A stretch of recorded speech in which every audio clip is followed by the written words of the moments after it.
அல்ஹம்துலில்லாஹி வஹ்தா வஸ்ஸலாத் வஸ்ஸலாம் அலா மல்லா நபி அபாதா அம்மாபாத். இன்று நாம் நிஃபாஸ் உடைய இரத்தத்தை பற்றி கொஞ்சம் அவதானிப்போம். நிஃபாஸ் என்பது நமக்கு தெரியும், பிள்ளை பேருக்கு பின்னால் வெளியாகக்கூடிய இரத்தம். பிள்ளை தீட்டு, அதாவது பிள்ளை பேர்வன் மூலமாக ஏற்படக்கூடிய ஜனாபத் என்று சொல்வார்கள். இதனுடைய இரத்தம் சில வேளை இல்லாமலும் இருக்கலாம்.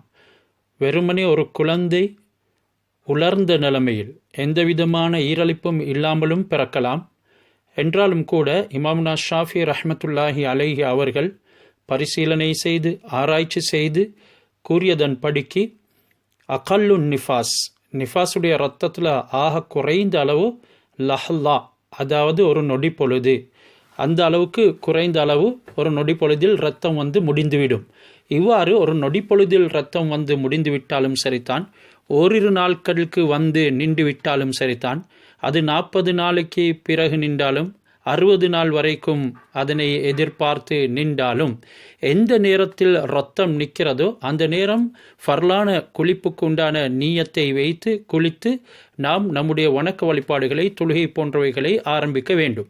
இந்த விடயத்தில் அதிகமான பெண்கள் தாண்டோடித்தனமாக நடந்து கொள்வார்கள். அவர்கள் ஒரு வாரத்தில் அல்லது ஒரு நாளில் 2 நாளில் இரத்தங்கள் நின்றுவிட்டால் 40 நாள் வரைக்கும் இருக்க வேண்டும் என்ற ஒரு சடங்கை கடைபிடிக்கின்றார்கள். இது முற்றிலும் தவறு.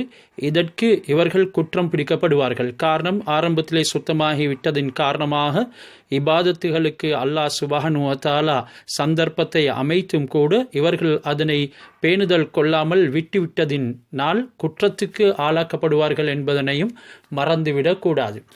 இந்த நிஃபாஸுடைய இரத்தத்தின் நடுத்தரம் தான் காலிபுஹு அர்பஊன யௌமன், 40 நாளைக்கு அந்த இரத்தம் வரலாம். அக்ஸருஹு, அதனுடைய அதிகம் 60 நாட்களுக்கு வரலாம்.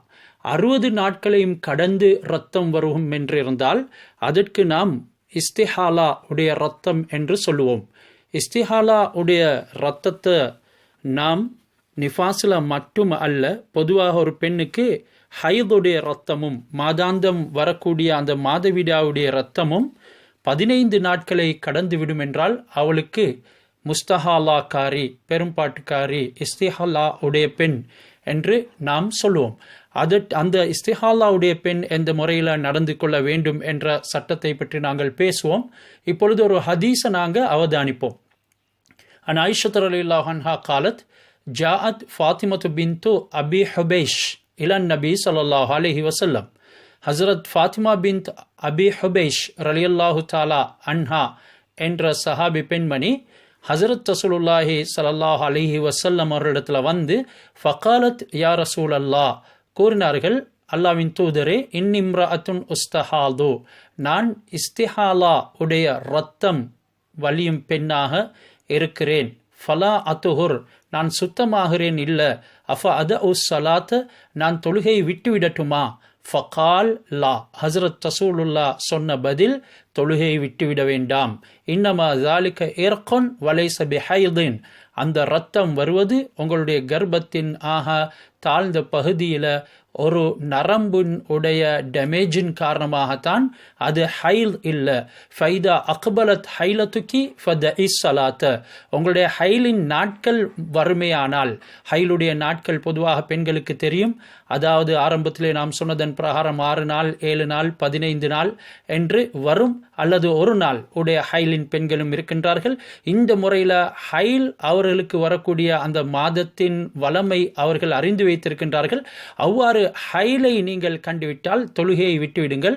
வைதா அதுபரத், அந்த நாட்கள் முடிந்துவிட்டால், ஹைலுடைய நாட்கள் முடிந்துவிட்டால், ஃபகுசலி அன்கித்தம, நீங்கள் அந்த இரத்தத்தை கழுவி கொண்டு சும்ம சல்லி, அதாவது ஹைல் முடிஞ்சதன் பின்னால அவர்கள் ஜனாபத்துக்காக வேண்டி குளிக்க வேண்டும்.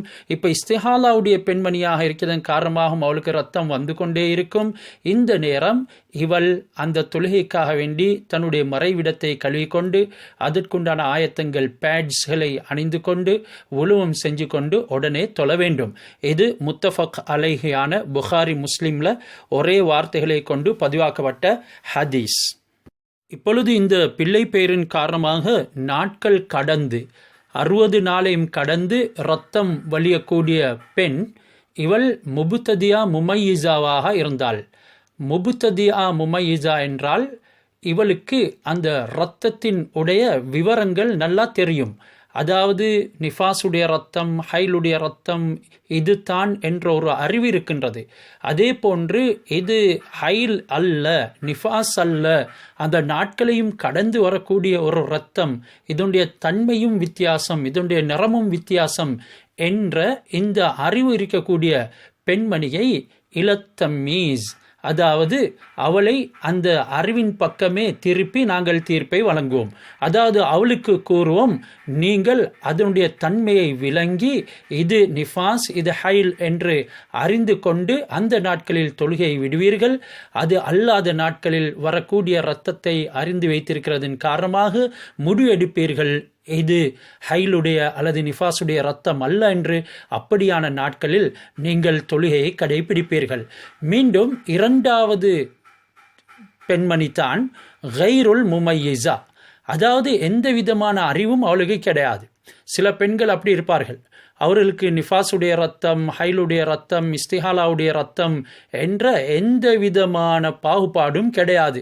அப்படியான எந்த அறிவும் இல்லாத அந்த பெண்ணை நாங்கள் இலா மஜ்ஜத்தின், ஒரு நொடி பொழுதின் அளவுக்குத்தான் திருப்புவோம், அதாவது தீர்ப்பு கொடுப்போம். உங்களுடைய ஹைலோ நிஃபாஸோ நொடி பொழுது தான், அதன் பின்னால் நீங்கள் உங்களுடைய வணக்கங்களை ஆரம்பிக்க வேண்டும் என்று. மூன்றாவது வகை பெண் தான் அல் முஅத்தாதா அல் முமையிசா, அதாவது இவள் முஅத்தாதா, வளமையும் அறிந்து வைத்திருக்கின்றால் இத்தனை நாட்கள் தான் வரும் என்று. அதே மாதிரி அல் முமையிசா, இரத்தத்தினுடைய தன்மையையும் அறிந்து வைத்திருக்கின்றாள். இப்படியான பெண்ணை நாம் தம்மீஸின் பக்கம், அதாவது அதனுடைய தன்மைகளை விளங்கியே நீங்கள் அமல் செய்ய வேண்டும் என்று தீர்ப்பு கொடுப்போம். அடுத்தவள் தான் கைருல் முமையிசா அல் ஹாஃபிலா இலல் ஆதா, அதாவது இவளுக்கு அந்த தம்மீஸ், அந்த இரத்தத்தினுடைய அறிவு கிடையாது என்றாலும் கூட அவளுக்கு வளமையை பற்றிய ஒரு அறிவு இருக்கின்றது. இரத்தத்தை பிரித்தறிய முடியாது, இது ஹைலுடையதா நிஃபாஸுடையதா என்று பிரித்தறித்த முடியாது. இஸ்திஹாலாவுடைய இரத்தமா என்பது கூட அவளுக்கு விளங்க முடியாது. ஆனாலும் அவளுக்கு நாட்களை பற்றிய ஒரு அறிவொன்று இருக்கிறது. அப்படியான பெண்ணாக இருந்தால் இவளையும் நாங்கள் ஆதத்தின் பக்கம், அதாவது வளமையாக அவளுக்கு இரத்தம் வரக்கூடிய நாட்களை மதித்து அது நிஃபாசா ஹைலா என்பதனை தீர்மானிக்குமாறு கூறுவோம். ஐந்தாவது விதமான பெண்மணி தான் அல் முத்தஹையரா. முத்தஹையரா எனும் பொழுது தடுமாறக்கூடியவள், அதாவது அவளுக்கும் எந்த விதமான ஒரு விளக்கமும் கிடையாது, ஒரு தடுமாற்றம் அவருக்கு ஏற்படுது, விளங்கினாலும் கூட முடிவெடுத்து கொள்ள முடியாது. இப்படியான ஒரு தடுமாற்றம் கன்ஃபியூஸான நிலைமையில் இருக்கக்கூடிய பெண்ணுக்கு நாங்கள் கொடுக்கக்கூடிய ஃபத்வா தான் தஹ்தாத்து, அவள் பேணுதலை கையாள்வாள். அந்த பேணுதல் என்றால் ஃபயஜ்அலு நிஃபாஸஹா மஜ்ஜத்தன் பி யகீனின், உறுதியாகவே அவளுடைய நிஃபாஸ் ஒரு நொடி பொழுது தான் என்ற முடிவுக்கு வந்துடுவாள். எனவே இந்த ஹைல் நிஃபாஸ் இந்த இரண்டின் மூலமாகவும் எங்களுக்கு சில விஷயங்கள் ஹராமாகும்.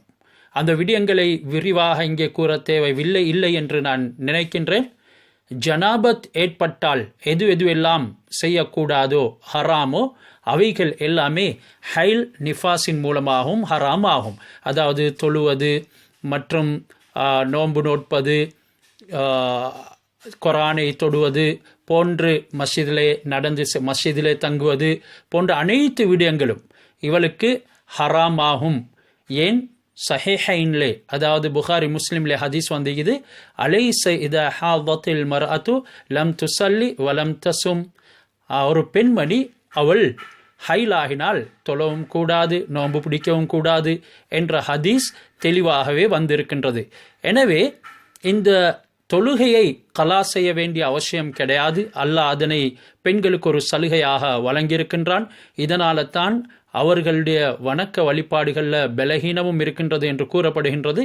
அத்துடனே வயஜிபு கலா ஓஹோ, அதாவது நோன்பை கலா செய்வது கட்டாயம். தொழுகையை கலா செய்யாவிட்டாலும், தொழுகைக்கு சலுகை வழங்கினாலும், நோன்பை கலா செய்யாமல் விட்டுவிடுவதற்கு இஸ்லாம் சலுகை வழங்கவில்லை. அதே போன்று யஹ்ருமு உபூருல் மஸ்ஜிதி, மஸ்ஜிதில் இன்ஹாஃபத் தல்வீசஹு, அந்த நடந்து சென்றால் இரத்தம் தெறிக்கும் என்ற ஒரு பயம் இருந்தால் நடந்து செல்வதும் கூடாது, ஹராமாகிவிடும். அப்பொழுது இங்கே விளங்க வருவது என்ன? ஒரு ஹைலுடைய பெண் சீரான முறையில் அவள் பேட்ஸ் அணிந்து அந்த இரத்தம் பாதங்களிலால் வடிய மாட்டாது அல்லது இரத்தம் தெறிக்க மாட்டாது நடக்கும் பொழுது என்று இருந்தால் அந்த நேரத்தில் மஸ்ஜிதில் நடந்து செல்லலாம், ஆனால் மஸ்ஜிதில் தெறிக்கக்கூடாது. மாறாக அப்படி எதுவும் இரத்தம் தெறிக்கும் என்றிருந்தால் நடந்து செல்வதும் கூடாது. அத்துடனே இந்த ஹைல் நிஃபாஸ் உடைய பெண்களை இஸ்திம்தா செய்வது ஹராம், சுகம் பாராட்ட கூடாது. அதாவது அவர்களுடைய தொப்புளுக்கும் முட்டங்காலுக்கும் இடையிலே இது முற்றிலும் தடுக்கப்பட்டிருக்கின்றது. மேலும் இந்த ஹைலுடைய காலத்தில் தலாக் கொடுப்பதும் ஹராம் ஆக்கப்பட்டுள்ளது. ஹைலுடைய காலத்தில் தலாக் கொடுப்பதும் ஹராம் ஆக்கப்பட்டிருக்கின்றது. ஹைல் முடிந்து அவர்கள் சுத்தமானதன் பின்னால்தான் தலாக் கொடுக்க முடியும். ஹைலிலே தலாக் கொடுப்பதனை அல்லாஹ் ரசூல் விரும்புவது கிடையாது.